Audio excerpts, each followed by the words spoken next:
Okay, hello everybody, welcome. I wasn't going to do a build video on this since it's my first one that I'm building, and so I didn't know how it was going to go, but I captured enough video and I couldn't find anything else out there on building this much, so I figured I would just put together what I do have, and hopefully it'll help somebody. It was a total fun build, but there was some unique challenges. Anyways, this is the Chris Craft supposed to be painted 1938 16-foot painted racer, 24-inch. And once I got into it, as you'll see, I could not paint over the wood because I love the texture of the wood. So anyways, here's the first shot of the kit. Comes flat, and pretty good description of how you put it on a sacrificial board.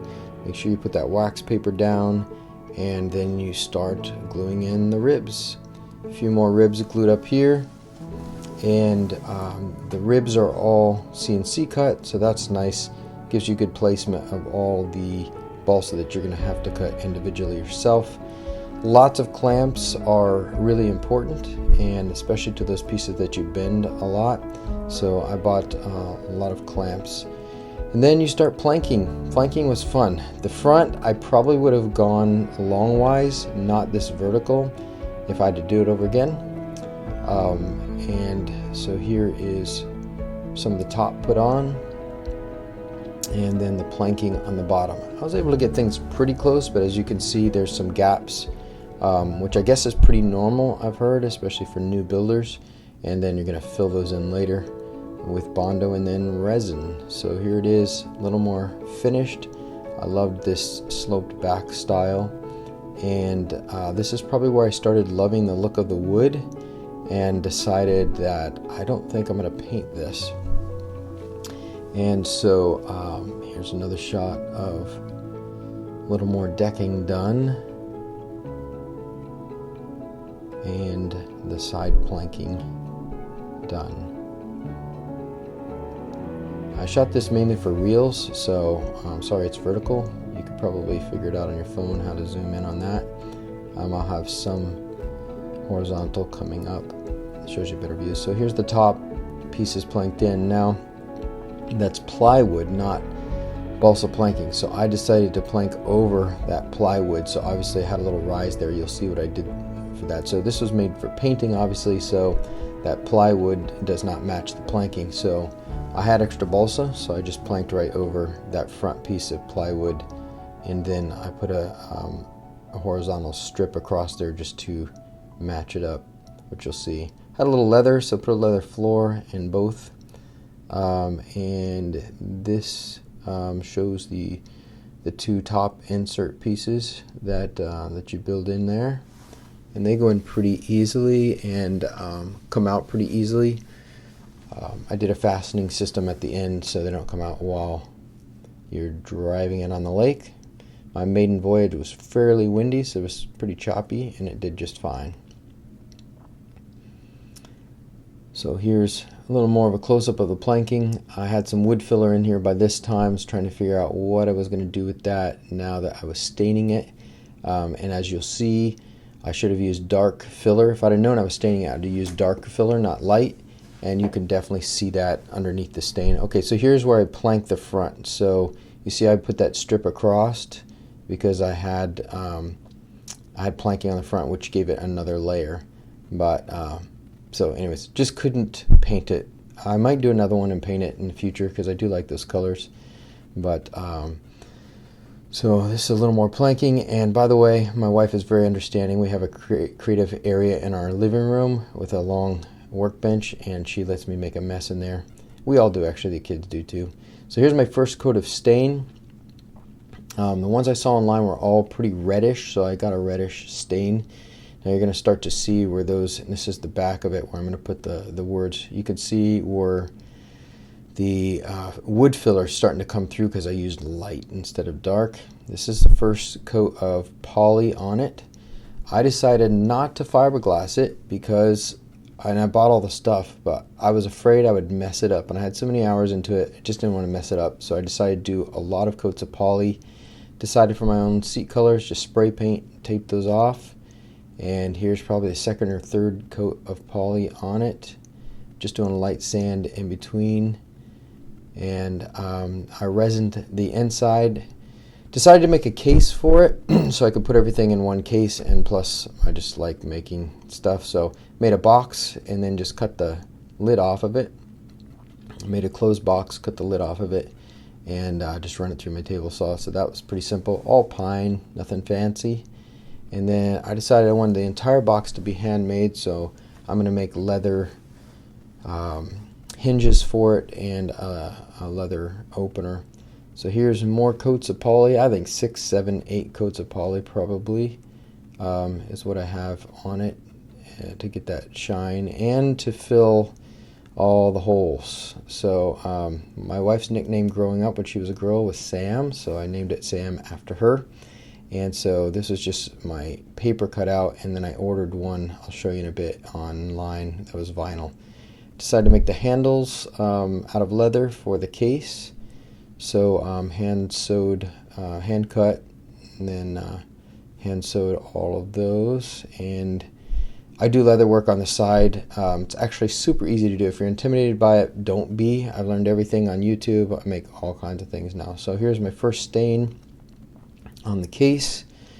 I was going to spray poly it just for a nice light, but it just didn't, it was splotchy, so I ended up brushing it on. But here's a little hand sewing. And again, I've taught some classes. Leather work is super easy. Don't be intimidated by it. Just go get a piece of leather. Go get a basic leather kit on Amazon. Has everything you need, and start doing simple stuff. And you will find that you can make some pretty cool stuff very, very easily. So there's the leather hinges. So I'm going to screw those on. It's two things of leather glued together. Screw those on, put them there. They'll last forever. Leather is so tough, and then they just bend like that. And so I just wanted everything to be handmade. Also put a leather opener on the front. So this is the vinyl graphic I ordered just on Etsy. I think it was $6. And then here it looks applied, and then I put several coats of poly over it so it's waterproof. The motor piece was definitely a pain. I ordered several motors. I should have just started with the one from Dumas, but I was trying to go brushless. Didn't work. So there's a Dumas motor in there, just an old brushed motor, and it works just fine. So there's a first look in the case here. I put some, went to Joann's, got some felt.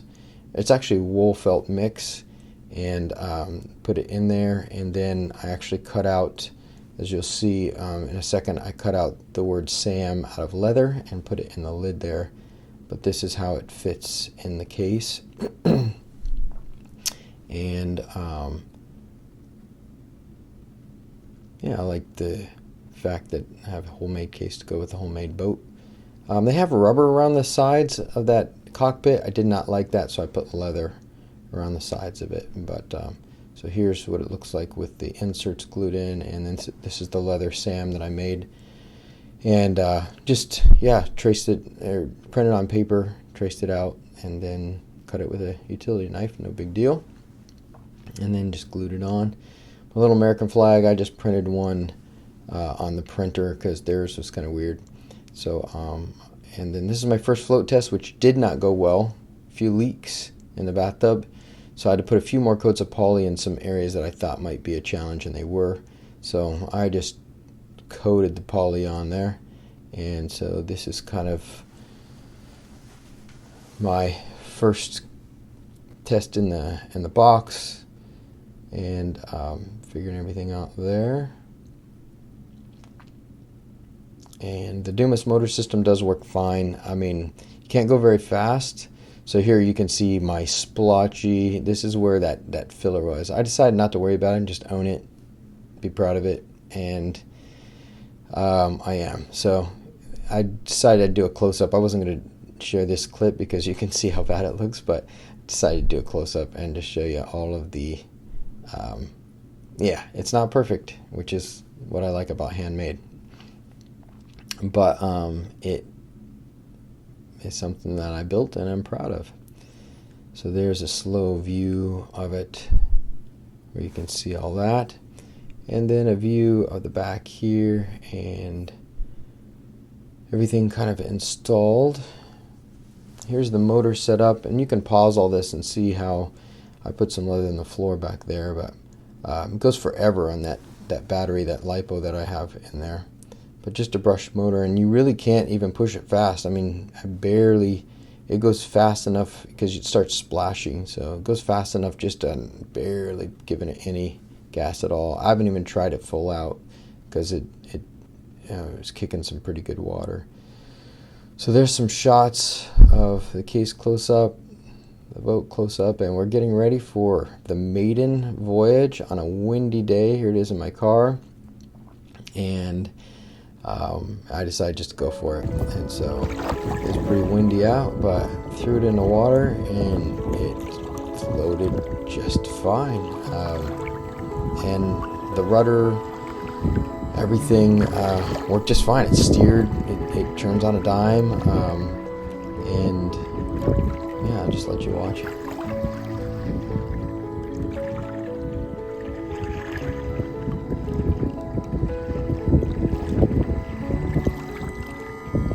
I thought it was beautiful. So no leaks, and that was beautiful too. So we'll go out on a glassy day. So I did buy a $50 boat on Amazon, put a V on the front of it because I used to fly water planes a lot. And I had a boat to push them back in if something happened, and so I did that. So I have just a cheapy boat that I put a balsa wood V on the front. So it's my rescue boat, so I can go out there. If something were to happen, I could go out there with that boat and push this back in. Didn't have any problems. And I guess if you run it full out, people have had overheating problems and whatnot. But when I came in from this, running it probably 15 minutes, it was barely even warm. And my battery had barely taken anything out of my battery when I tested it. So not very demanding as far as scale kind of movements. And you really can't go all out because it throws water up over the bow, and you're going to get water in your cockpit. So it's not a race boat, it's a scale boat. So I decided just to keep it scale. And it'll be fun when it's a little more glassy out there. You probably can't hear it, but the wind was blowing pretty hard.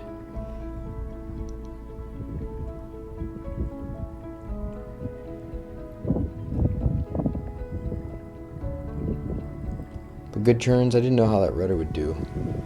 And I just used a servo I had laying around. And nothing special. It's from a helicopter, old servo I just threw in there. So it wasn't anything in particular. Oh, here's a seat that I made. And so a little leather work and the wood legs and all that. And a couple of final shots. And I think, I found a guy.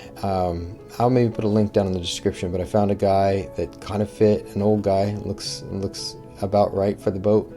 And then these came on a tag on some pants that I bought some corduroys, this rope, so I just super glued it so it was hard and fastened it in there. And I think brought a little bit more of the scale look. Kind of is weird with a boat without a pilot. Anyways, hope you enjoyed.